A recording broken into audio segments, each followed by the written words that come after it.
గుంటూరులో కిమ్స్ శిఖర ఆసుపత్రి ప్రారంభోత్సవంలో పాల్గొన్న ముఖ్యమంత్రి నారా చంద్రబాబు నాయుడు.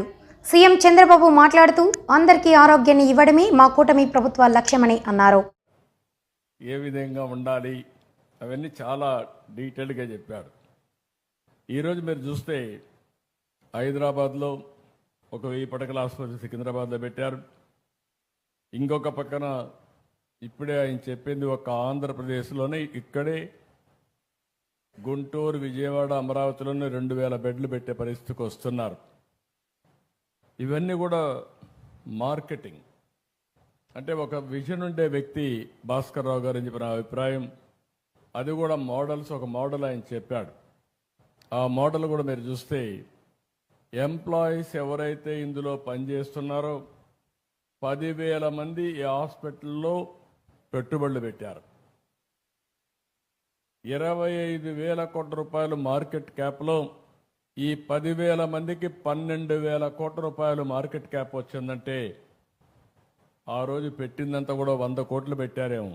100 కోట్లు పెడితే ఈరోజు 12,000 కోట్ల రూపాయలు మార్కెట్ క్యాప్ వచ్చిందంటే ఆయన ఒక్కడు బాగుపడడం కాదు, హాస్పిటల్లో చేరిన ప్రతి ఒక్క డాక్టర్కి, ప్రతి ఒక్కరికి షేర్ ఇచ్చాడంటే అది విజయ రహస్యం అని చెప్పి మరొకసారి మీ అందరికీ తెలియజేస్తున్నా. మనం అందరం ఒకటే ఆలోచిస్తాం, నేను బాగుంటే చాలని. కానీ సంస్థ బాగుండాలంటే అందులో పనిచేసే వ్యక్తులకు కూడా భాగస్వామ్యం ఉండాలి. అలాంటి భాగస్వామి పెట్టాడు కాబట్టి 25 సంవత్సరాలుగా 80% ఎవరైతే ఈ హాస్పిటల్లో చేరారో ఇది నా హాస్పిటల్ అనే భావన వచ్చి ఇక్కడే హాస్పిటల్లో సర్వీస్ చేసే పరిస్థితికి వచ్చారు. ఇది ఒక మంచి అనుభవం అని చెప్పి కూడా మిగిలిన పారిశ్రామికవేత్తలకు విజ్ఞప్తి చేస్తున్నా.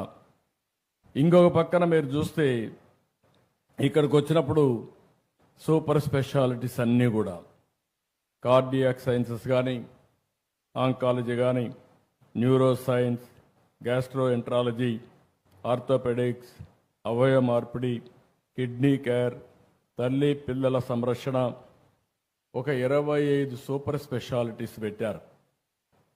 ఈరోజు ఇదే కాకుండా మీరు చూస్తే లేటెస్ట్ ఇంకా ఏ టెక్నాలజీస్ ఉన్నా అవన్నీ కూడా తీసుకొచ్చి శస్త్రచికిత్స అయిన తర్వాత రోగి వేగంగా కోలుకోవడానికే డావిన్సీ రోబోటిక్ సిస్టమ్ తీసుకొచ్చాడు. మోకాలు మార్పిడి కోసం రోబోటిక్ సిస్టమ్ తీసుకొచ్చారు. మెదడు కణితలు గాయాలు శస్త్రచికిత్స కోసం గామా నైఫ్ వినియోగించే పరిస్థితికి వచ్చారు. అదనపు రేడియేషన్ ప్రమాదం లేకుండా ఉండాలని ESWL, డోర్నియర్, ఇలా అనేకమైనటువంటి మెడికల్ టెక్నాలజీస్ అని తీసుకొచ్చారు. ఎప్పుడు కూడా మనం ఒకటి గుర్తుపెట్టుకోవాలి, నాలెడ్జ్ అనేది డాక్టర్సే ప్రొవైడ్ చేయగలుగుతారు. అదే సమయంలో టెక్నాలజీ వచ్చింది. ఈరోజు నేను కూడా ఒక పిలిపిచ్చాను అందరికీ. ప్రతి ఒక్క వ్యక్తి రాష్ట్రంలో ఒకప్పుడు 95లో నేను చెప్పేవాడిని, ప్రతి ఒక్క కుటుంబానికి ఒక ఇన్ఫర్మేషన్ టెక్నాలజీ చదువుకున్న వ్యక్తి ఉండాలని, భవిష్యత్తును మారుస్తుందని 95 నుంచి చెప్పాను. ఈరోజు ఆ రోజు నేను ఇచ్చిన పిలుపు ఈరోజు మీరు చూస్తే ప్రపంచంలోనే ఎక్కువ ఆదాయం ఎవరికి వస్తుందంటే భారతీయులకు వస్తుంది. అందులో మొదటి స్థానంలో ఎవరున్నారంటే తెలుగు జాతి ఉన్నారని చెప్పి మరొకసారి గుర్తు చేస్తున్నా. 95 నేను మాట్లాడింది ఐటీ మాట్లాడారు. ఈరోజు నేను మాట్లాడేది ఏఐ మాట్లాడుతున్నా, ఆర్టిఫిషియల్ ఇంటెలిజెన్స్ మాట్లాడుతున్నా. ప్రతి ఒక్క వ్యక్తి ఏఐ ఉపయోగించుకోవాలి, లేకపోతే ఏఐ ద్వారా యూస్ కేసెస్ తయారు చేసే సామర్థ్యాన్ని పెంచుకోవాలి.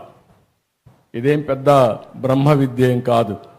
మన పిల్లలందరూ బాగా తయారయ్యారు.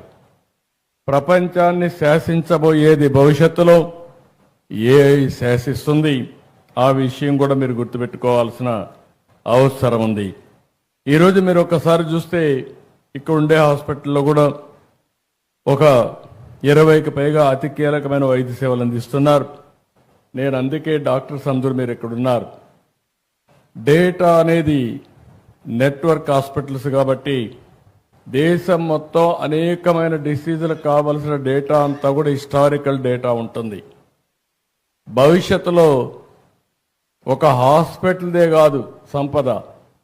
భాస్కర్ రావు కిమ్స్లో మీరు చూస్తే దేశంలో ఎవ్వరి దగ్గర లేని డేటా, ప్రపంచంలో ఎవ్వరి దగ్గర లేని డేటా కిమ్స్ దగ్గర ఉంటుంది.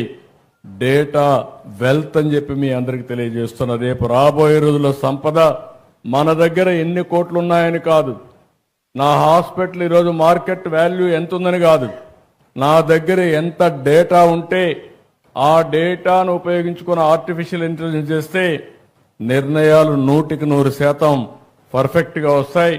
నిర్ణయాలు సరిగా ఉంటే డబ్బులు సంపాదించడం చాలా సులభం అవుతుందని చెప్పి కూడా నేను మీకు తెలియజేస్తున్నా. అతి తొందరలోనే డేటా కింగ్గా హెల్త్లో భాస్కర్ రావు తయారు కాబోతున్నాడని చెప్పి కూడా నేను మీకు తెలియజేస్తున్నా. అంటే ఒకసారి డేటా వచ్చిన తర్వాత ఇంకొక పక్కన మీరు చూస్తే రియల్ టైం డేటా అన్ని ఐఓటీలు వచ్చేసాయి, వేరబుల్స్ వచ్చేసాయి. ఈరోజు హాస్పిటల్లో డాక్టర్లు కూడా మీరు చూస్తే ఆపరేషన్ చేస్తా ఉంటే ఏ ద్వారా మీకు మొత్తం గైడ్ చేసే పరిస్థితికి వచ్చింది. నువ్వు ఇక్కడ తప్పు చేస్తున్నావు, ఇది కరెక్ట్గా చేయి, ఇక్కడే ప్రేషన్ ఉంది, ఇక్కడ చేయాలని చెప్పి మిమ్మల్ని గైడ్ చేసే పరిస్థితికి వస్తా ఉంది. దీనివల్ల